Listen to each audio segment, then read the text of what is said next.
itong gabinete ni Marcos ay mga amateurs, no? Pag mahina na ang pagkaintindi nila ng batas, pag nahuli pa sila, parang batang spoiled brat na paiwas-iwas na kung ano-ano ang excuse. Bakit hindi na lang sila umamin para matapos ng lahat ito?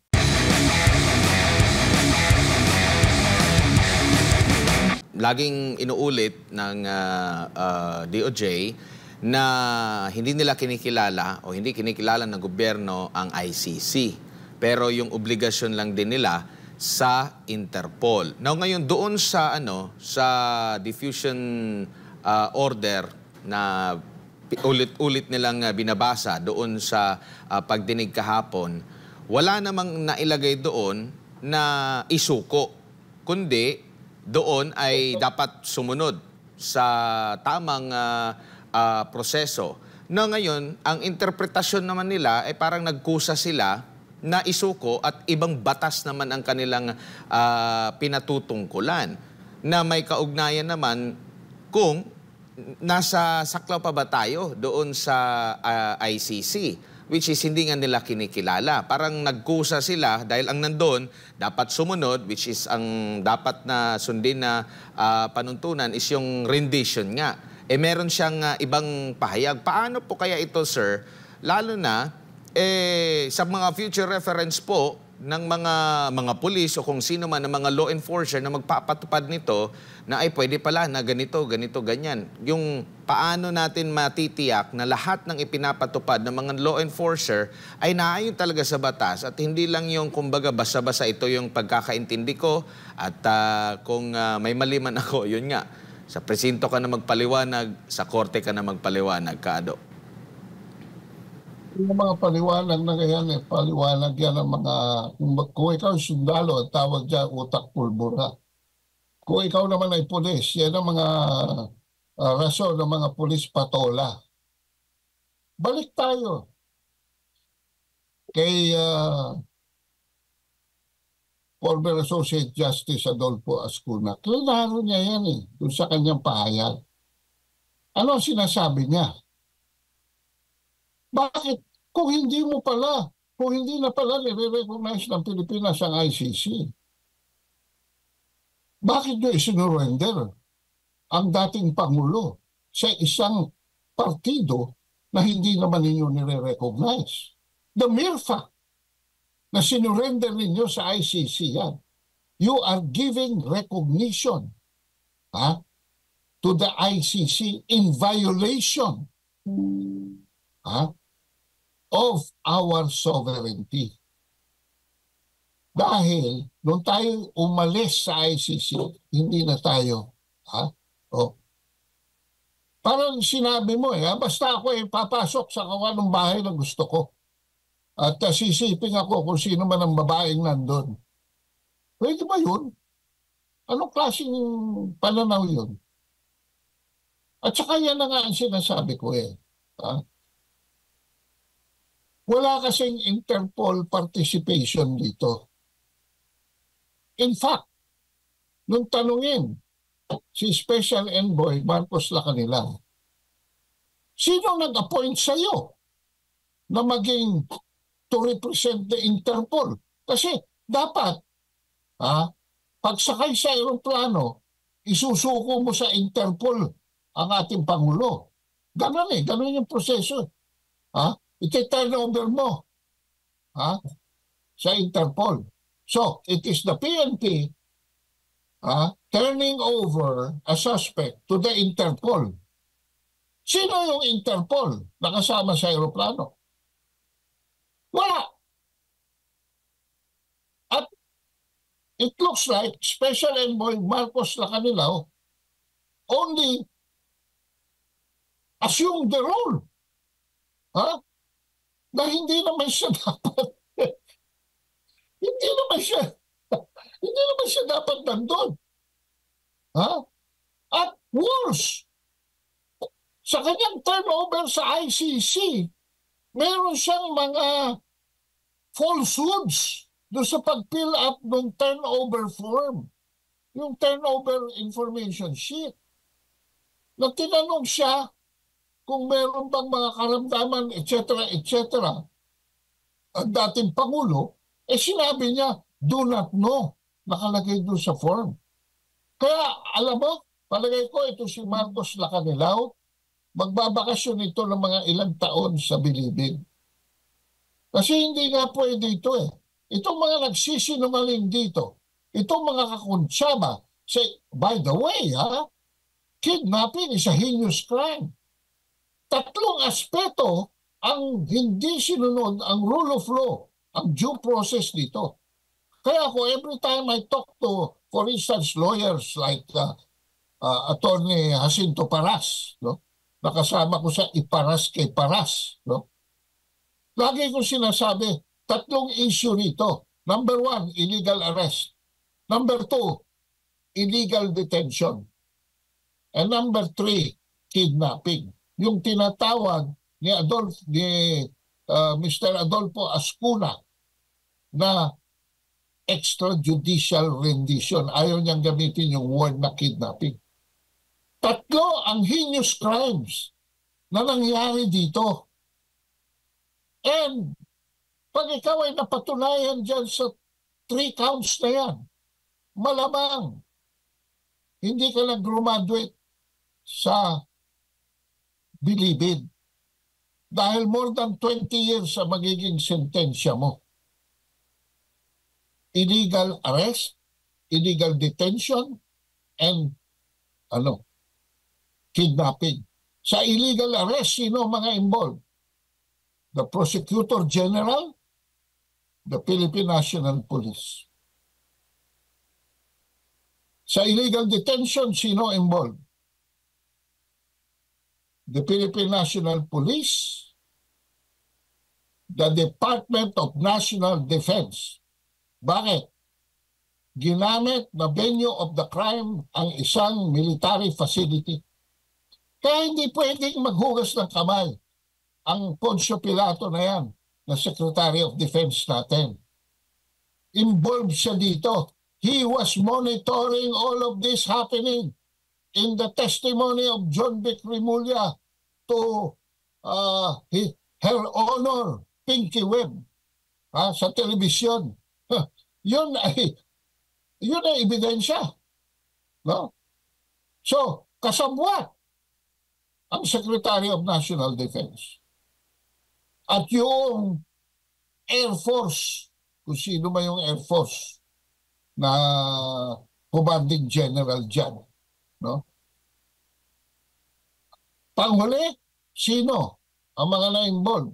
PNP sa kidnapping, itong special envoy na si Marcos Lacanilao. Yan yung progression of a heinous crime being committed na pinanood lang sa Malacanang, pinanood lang sa Office of the National Security Advisor Ed Anyo, at pinanood lang ng DOJ habang siya nasa abroad. At pinanood lang ng mga daan-daan nating sundalo sa Air Force na wala rin ginawa. An illegal order is being perpetrated, a heinous crime is being committed, and all of these people involved participated.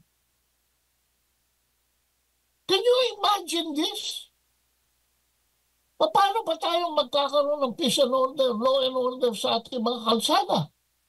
Kung the highest officials of the land are not observing our laws. Ngayon, bakit sa pananaw ni Boying, sinurrender niya sa isang partido na hindi naman daw nire-recognize natin. And he distinguishes recklessly. Sa law, hindi napapasa yan Sa logic, hindi na rin papasa Iba raw ang case na ito dahil ang case na ito involves an individual. Hindi raw, it does not involve daw the Republic of the Philippines. Ay tinamaan ng kuneho. Eh kung ganyan ang mga interpretasyon, nobody is safe in the streets. Admiral Jane. Opo. Because the interpretation of the law will be in the hands of any police officer who would want to arrest anybody. Opo, Kado. Idagdag ko lang din kasi noong nagtatanong din si Senator Cayetano doon sa kanila, tinanong kung meron ba silang nilabag na proseso or batas doon sa kanilang ginawa, buong panindigan na sinabi na wala silang ginawang mali o illegal doon. Ngunit nung sinight niya yung isang batas patungkol sa pagbibigay ng kalayaan na dapat hindi pigilan yung immediate family, abogado, doktor, no ifs and but, ang sabi ni Senador Cayetano, lumalabas na parang meron pa rin silang mga palusot. Halimbawa na lang kay Vice President Sara Duterte, na malinaw naman na anak ni former President Rodrigo Duterte na hindi pinayagan na makapasok doon sa kabila ng meron palang batas na nagsasabi na hindi pwedeng pigilan basta immediate family, pati na rin yung doktor. Nagkaroon din ng debate niya na kahapon at buong paninindigan pa rin na sinabi, lalo na si Torre, na ginawa niya ang naayon doon sa batas. Well, hindi, in yesterday's hearing, hindi ako masyadong nababaliw sa mga ginawa na ni Torre dahil mukhang lumambot na si Torre and Torre is willing to cooperate. After all, nabigyan na siya ng pangatlong estrella sa kanyang Chevron. No? So, ano ang implikasyones nito? Ano ang implikasyones nito? Yun nga sinasabi ko. Na interpretasyon ng batas ay nandoon na sa kapulisan. The police now serves as the accuser, the arresting officer, the prosecutor,